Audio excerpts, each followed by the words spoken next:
जम्मू कश्मीर के एलजी मनोज सिन्हा ने इतवार को नई दिल्ली में वज़ीर-ए-आज़म नरेंद्र मोदी को मुनफरिद फसल ज़ाफ़रान के फूलों का एक खूबसूरत गुलदस्ता बतौर तोहफ़ा पेश किया।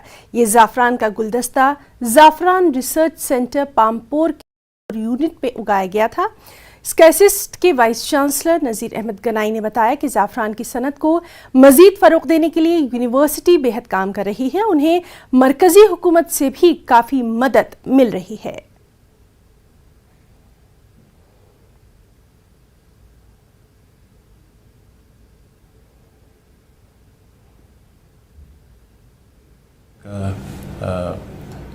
इंडोर कल्टीवेशन का है।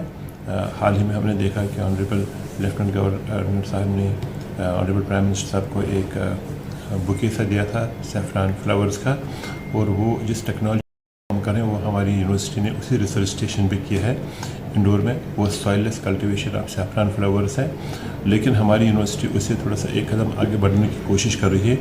वो ये कि वो जो बाल्ब्स हैं जहाँ से जिनसे हमने सैफरान कल्टीवेट किया, उन बाल्ब्स को दोबारा ज़मीन में रखने की ज़रूरत न पड़े। ते हुए हमारा अगला फोकस है मैकेनाइजेशन और ऑटोमेशन पे।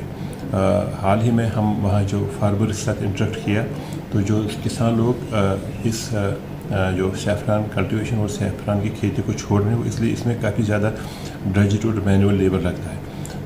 हमारी यूनिवर्सिटी इस पर लगी हुई है, तो मुझे पूरी उम्मीद है कि अगले सालों में हम इसमें जो मैकेनाइजेशन और ऑटोमेशन को इस तरह से लाएंगे कि जो भी पढ़े लिखे हमारे जवान हैं गांव में या जो उस इलाके में पामपुर वाले इलाके में, वो वापस इसको एक ग्लैमर के साथ में इस सैफरान कल्टीवेशन में वापस आएंगे, और जो सैफरान की जो पैदावार है इसको हम कम से कम 1.5 गुना और 2 गुना कर सकते हैं।